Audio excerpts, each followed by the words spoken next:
What's up guys, welcome to the next and latest and greatest episode of KingBarra, where we're starting to finally move along with what we want to.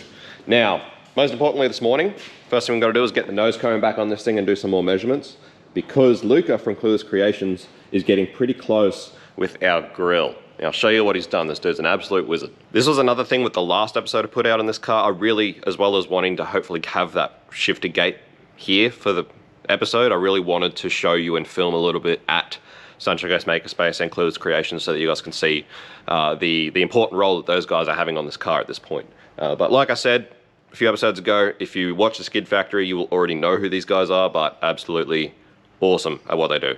So I'll show you what he's done. So this is obviously the 3D scan of the regular production HQ grill, and you can see all this space that is interfering with where our cooler needs to be. And this is not just us, this is very, very common. So we are wanting to be able to sell these. So if you're interested in one, if you have a HQ, definitely get onto us, because we will be trying to move a couple of these, and obviously that helps us recoup the cost of the R&D that goes into it, because that can't be charged to the one customer.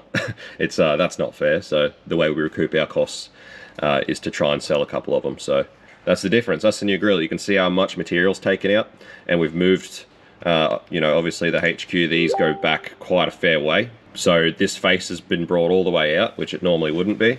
You save all of this room behind the cooler, behind the grill, sorry, in which the cooler can fit. So you can see that's what the face of the grill looks like standard. It's actually all the way back, and then move it forward like that and save all that room.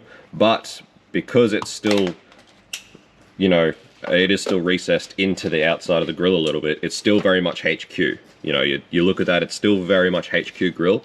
It's not like HX, HZ, HJ, where they're flat. So very, very distinct. It's very important that you keep that, because that's very HQ. You know, it's what makes it a HQ. So it's awesome that we're able to do this.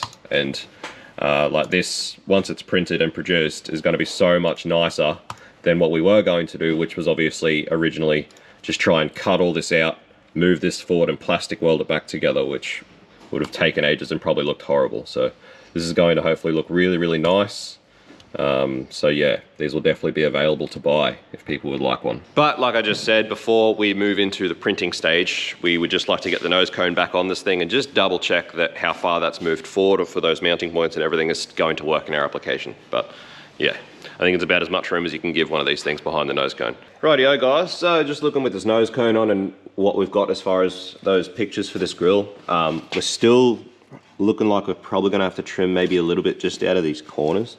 The annoying thing is we were just talking about it. We fitted the nose cone and we were having this whole conversation about how we've got all this, you know, there is opportunity for us to move this grill. We could probably, not grill, this cooler. We could probably move this cooler back a good 5 mil. But then it obviously dawned on us that the fab work's already been done. There's no silicon bends, and it's already been powder coated and stuff. So unfortunately we are still at the mercy of what we've already done as far as our fab work, which is a frustrating thing to have to deal with, but it is what it is. But even those Wigan style clamps, there is a little bit of movement in them. So our plan is pretty much get this all together and get the fab work and the pipe work in and have it all connected and hooked up, and pretty much just see, because we've got to remake these cooler brackets anyway, they're getting remade, and pretty much just see with it all connected how much it'll allow us just to swing the bottom in a little bit. Hopefully it can just get us in enough that we can get this grill in. But you know, even if we've just got to trim just a little bit out of the bottom for each of these sections, it's not going to be the end of the world. It's still going to look quite good. Yeah, it's not a big deal basically. We may just have to do a little bit of trimming for us, but at the end of the day, the way Luca has scanned and modified that grill to pick up the stock mounting points, there is no way that we could get any more room behind the grill without making it flush, which is what we didn't want to do, because like I said, flush grills, that's HX, HJ, HZ. You know, HQ is the recess grill, and it's very much, that's HQ grill. So it's got to have at least that little bit of recess. So yeah, it is what it is, but I think it'll work out pretty well. Rightio guys, we're cracking along here. So Rex started off the day getting our surge tank sorted out. So this is what we're using for our surge. This is our Raceworks top. Because of the way the lines are going to end up, it's going to be a bit funny, but I'll explain a bit more about it when we actually get it sorted together and we know exactly what's going on. But it's just because of the proximity and the size of the tank and what's going on inside, it's going to end up not being accurate what's written on the top. It's gonna be a bit different, but this is pretty much the start of the tank, and this goes down under or inside the inner guard on the front here on this side, opposite to our power steering pump. So surge tank will be down in this area here. So Rex started on that, but then we started running out of gas, and we don't really have a way to go get gas in the ute yet. So then Rex started making a bottle cage that we can put on the ute so that we can use the shop ute to go and get gas. So that's what Rex has been doing now, making a bottle cage for the ute. So that's been his afternoon. I've been just cracking on basically with just getting more stuff together. So this panel that we're using, that's the old heater delete panel. This is where we've mounted our sensors and everything. I've started mounting our regulator is going to go here. So this is our zoo regulator. So from our surge, we're going to have lines that come in underneath the guard. It's all going to be hidden. That's going to pop out here. We've got into the regulator, which is then going to be deadhead, up to the rail, which is just going to be plugged at this end as we talked about in the last episode, and then a return sort of back hidden as well.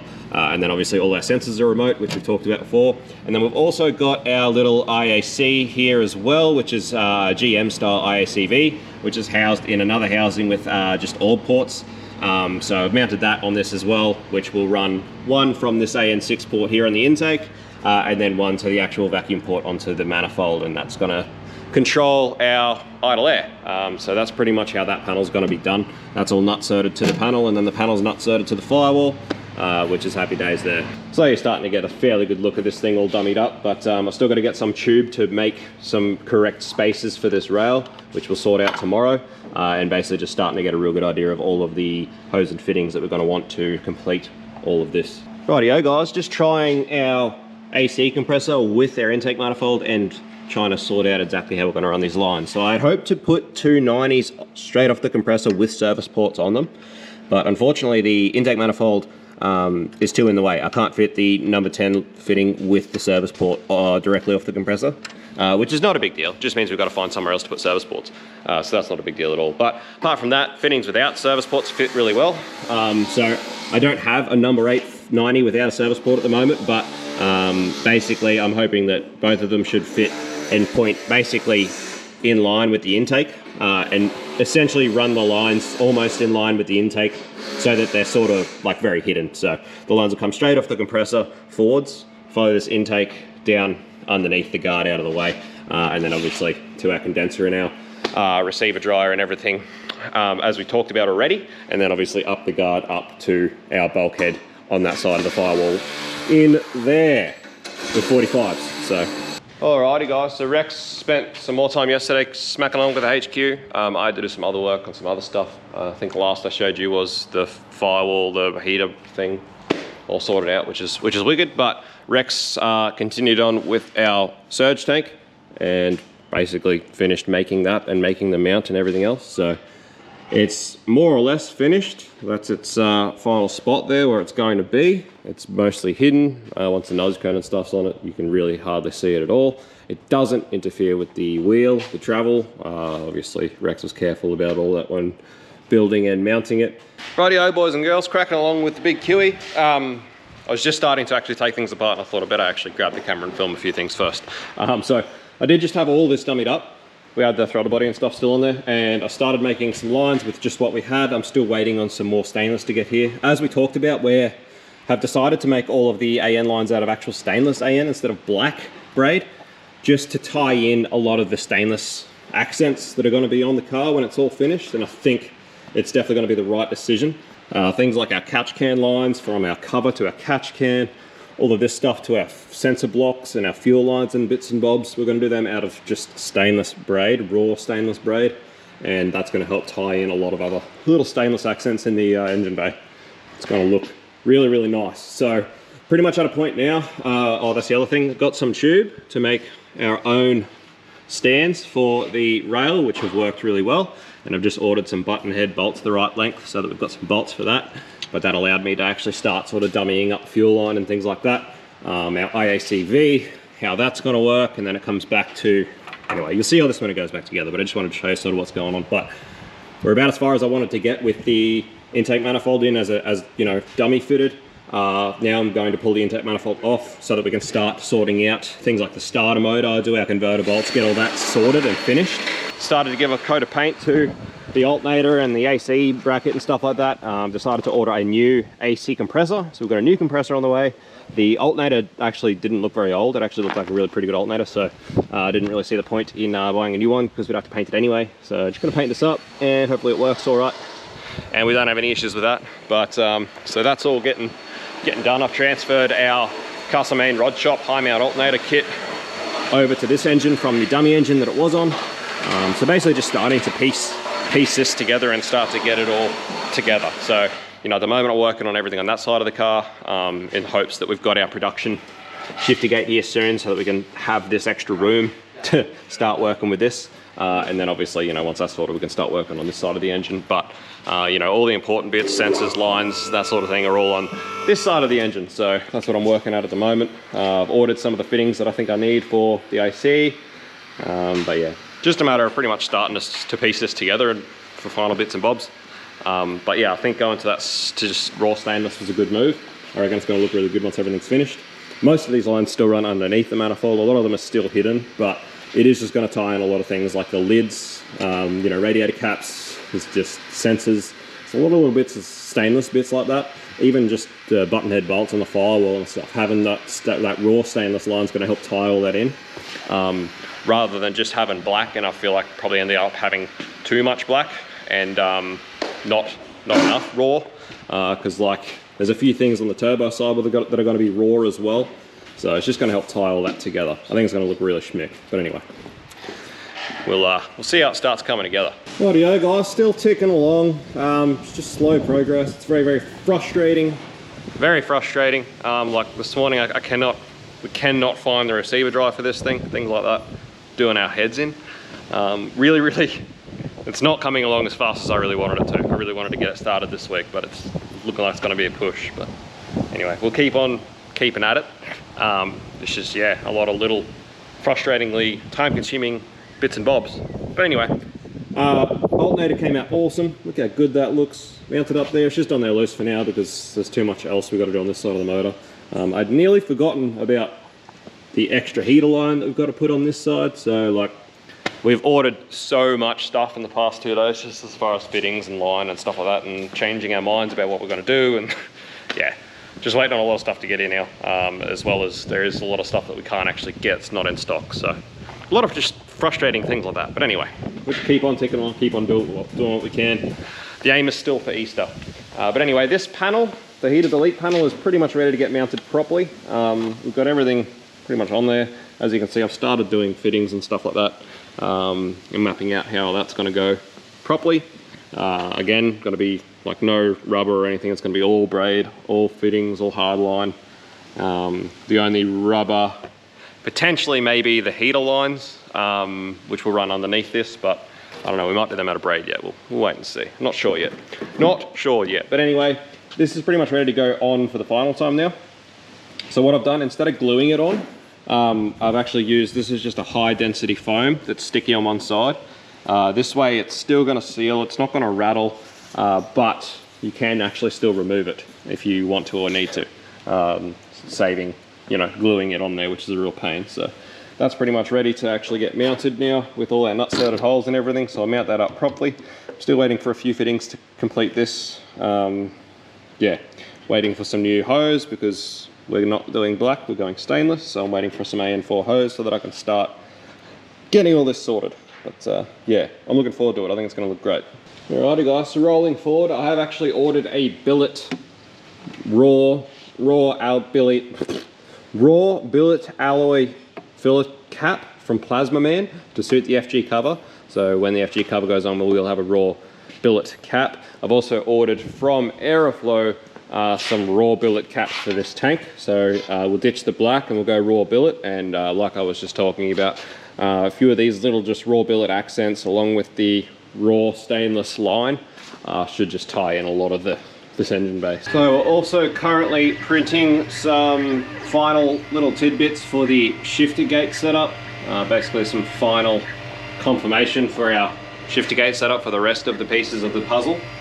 So hopefully we'll have them sorted this afternoon and all double checked, and hopefully everything's right and works, and we can get on to getting those last little bits properly manufactured. So this has turned into one of those days where I just want to smack my head against the ground repeatedly forever. So, got an issue trying to put flex plate bolts in. Put one flex plate bolt in, motor turns over and donk, stops. So, what we figured out, which is painfully, frustratingly a stupid mistake. Anyway, I'm so pissed off. So the BABF sandwich plate, the one that I modified of the starter hole, obviously, so you can get flex plates through the starter hole, that would normally have this little window here, which on the front stump you can actually access the converter bolts through this window. As you can see, got these little lips on it.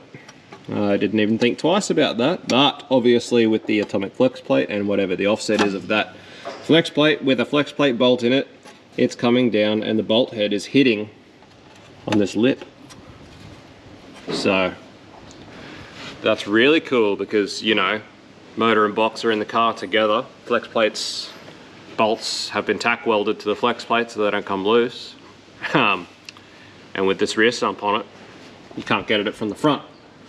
So yeah, as you can imagine, I want to go home.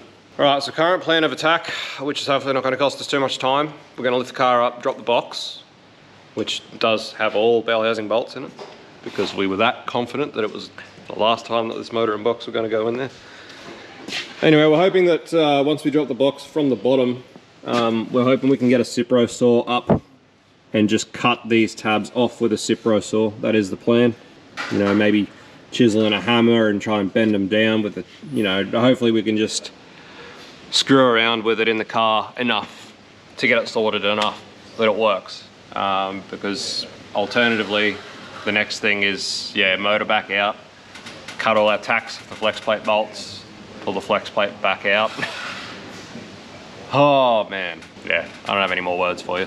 We'll see how we go. Obviously quite a big setback in our quest to have this thing started this week. It's not looking good. In other news, you can see this panel completely mounted with all of our button head bolts and everything sorted out finally in its final spot. How nice. All right, in some other news, we'll test our prototype a bit better now. So we'll worry about that after we get this sorted so that I can stop stressing so hard. We noticed this the other day as well.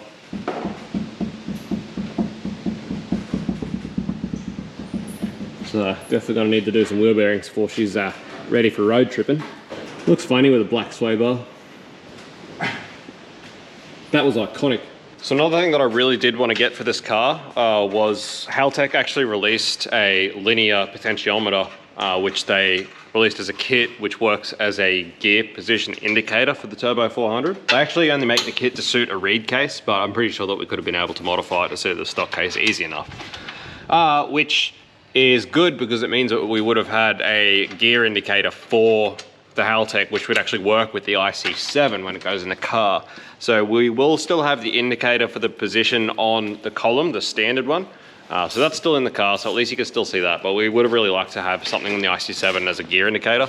Unfortunately, just speed versus RPM won't work in this application because of the torque converter. So because of the torque converter doing torque converter things, you could potentially be at the same speed and same RPM in multiple different gears. So it doesn't really work that way.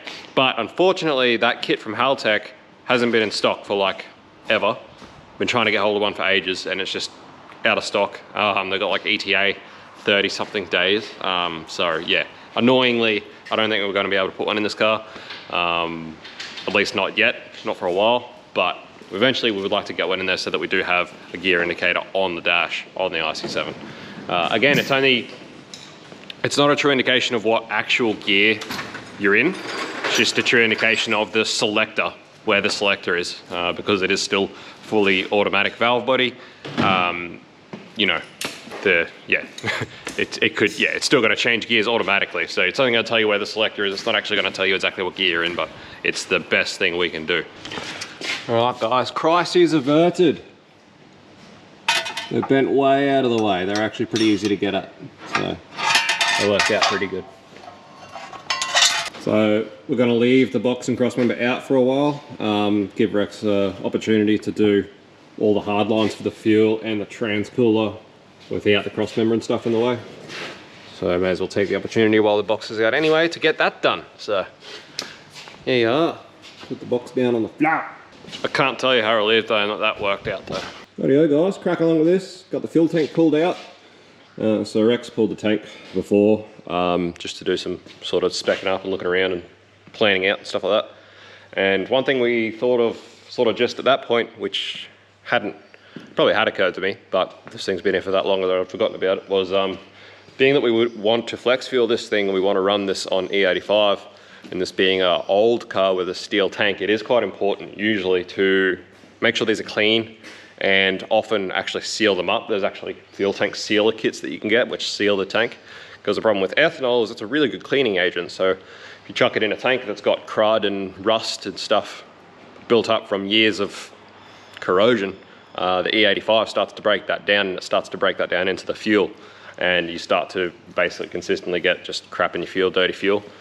So being that that's the case, usually they're pretty good it's pretty important to seal them up. And the problem with that is the sealant that we use, once you seal the tank, you have to let it sit for a week, which obviously would have slowed down our plans a little bit. But Rex cleaned this out and had a look inside, and it's honestly one of the cleanest we've really ever seen with these. So we're not unconvinced that this may not have been already done before. Yeah, not surprised that this has already been cleaned out and sealed. And you can't see it on the camera, there's a heap of that shit. It's some sort of soft metal, not really sure. That's what's thinking it might have been sealed before. Anyway, like, it's not that bad because obviously the sort of filter we're going to put in this is going to be like a billet reusable filter. It's one of those things where, you know, for the first 1,000 Ks or so, just need to clean the filter out every 2 days or something. Just keep checking it, ensure that it's getting filtered out and coming out of the tank. But for the most part, that looks pretty good, which means we should be able to get away without having to seal it again, which means we don't have to let it sit for a week, which is good for at the moment. So anyway, that's, yeah, fuel tank looks good. Happy days. It's such a funny tank. Such a big, flat pancake of a fuel tank. All right, guys, so pretty big update. Rex has just been going hard at this thing all day. I've been in and out between doing other stuff, but big, coming together, as you can see. Got the other card on. You can see our full prototype with the finalized bits as well. So that is the entire prototype of the shifter gate with the pin and everything in it, all together. So anyway, still waiting for a production piece, but yeah, pretty excited to get something like that happening. So Rex has been smacking his brake lines in. We've got our adjustable brake bias adjuster, and Rex is, yeah, just making all these new hard lines, getting them in the car, I should say. New T-piece, tidies up, much nicer than the original, what do you call it? Distribution block that was there. It's just much nicer, cleaner setup, and obviously with our new Bear brake master cylinder to suit our four-wheel disc brakes, our big brakes.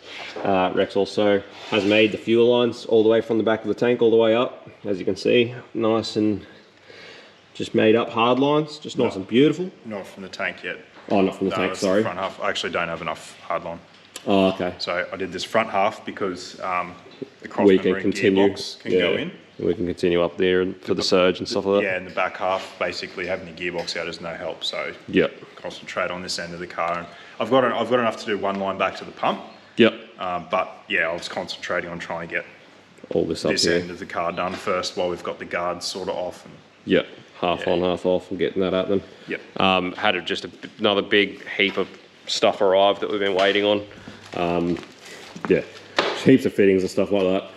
I've had some more issues with fittings that I'll go through in a minute, but yeah, this is going to allow us to continue a lot further into what we want to do at the front here. As you can see, I started sorting out these lines, what they're going to be. Unfortunately, with the braid, there's just no way to get it like perfect, nice like the hard line, but you can't do hard line in line this small.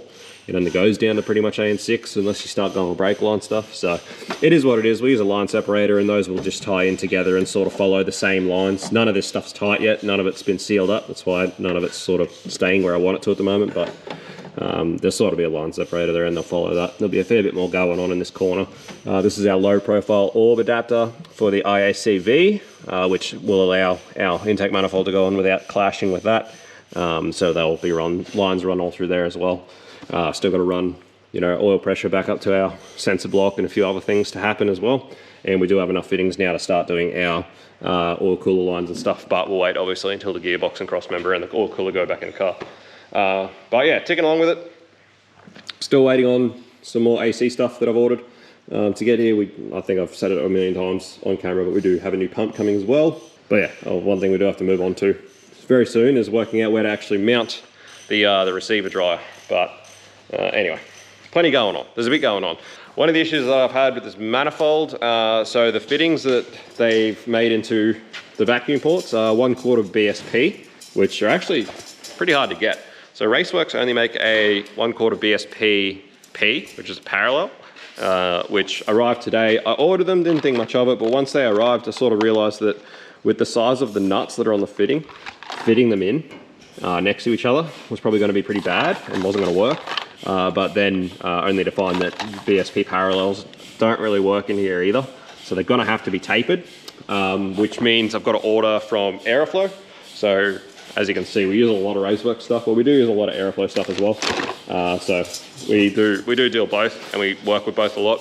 So Aeroflow do make a BSPT, which is a BSP taper fitting, which will work fine, except they don't make a BSP, a 1/4 BSP to AN4. They only make it to AN6, which means that for at least 2 of them from those ports, I have to put AN4 to AN6 or AN6 to AN4 adapter on the AN6 to BSPT. Yeah, it's just gonna be what it's gonna be. But anyway, I'll have to order them and wait for them to get here. But we're still cruising along.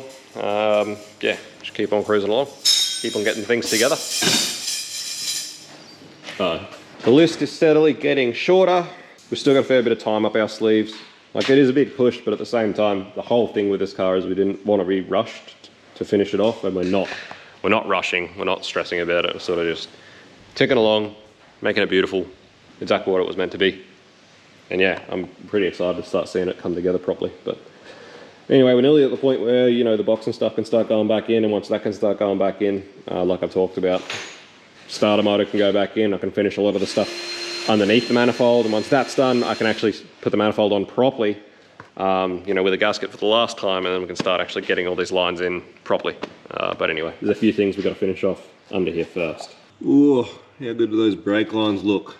Perfectly aligned. How good. Anyway, guys, I think that's probably just about enough for an episode. I got it this morning and realised that for what I filmed over the past few days, it's probably enough for an episode to be complete. So that's going to do it for this episode. As you can obviously see, it's just all systems go with this thing now. It's obviously been a challenge, and it's grown a lot with our business while it's been here, and it's been really hard for us to try and juggle everything and sort of make it happen and get it to where it is, but it's happening. It's getting there. And like we talked about, it's coming together exactly how we had envisioned it, and the purpose of the car is going to be fulfilled, as in just showing the potential of what we can do. Obviously, we had no intention of it taking this long at the start, but anyway, it is what it is. The main thing is that, like I keep saying, is that it's perfect. That's the main thing, is if it's going to have taken this long anyway, it damn better be perfect. So that's what we're getting towards. Also, just a quick one before we sign this off, a huge shout out to our boys there at barratheworld.com, who supplied us with a lot of the parts used for this build. Quite a lot of the engine stuff is all supplied by barratheworld.com. If you're after Barra stuff, they are your go-to guys. Head there and have a look at the website. I'll leave a link in the description. Anyway, guys, my apologies for not documenting this as well as I'd really hoped to for this car, particularly for another purpose of this car. Apart from to show our potential was to try and really accelerate the channel quite a bit.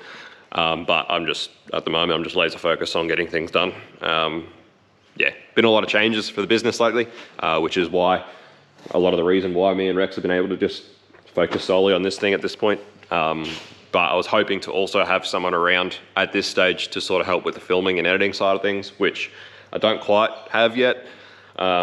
So anyway, when it's done, I'll try and get someone out here. We'll do a complete feature on it. We'll go through the whole car. We'll document everything at that point really, really well. But for now, while we're doing the work, the important thing is just to get it done. So my apologies guys, but it just is what it is. One day we'll have the channel to a sizable place where it's, you know, financially viable to have someone out here that's filming for us, and we can focus on getting it done and we can make some better content out of it. But until then, this is what we've got. Sorry guys. Anyway guys, thanks for watching as always. Smash like, smash subscribe. There's obviously going to be plenty more episodes coming in a very short amount of time while we get this thing sorted. Fingers crossed for Easter. That's the plan. So that's what we're going towards. Let's get this thing done. Get it out there. Looking forward to it. Thanks for watching as always. We'll see you on the next one. Peace out. See you. Bye.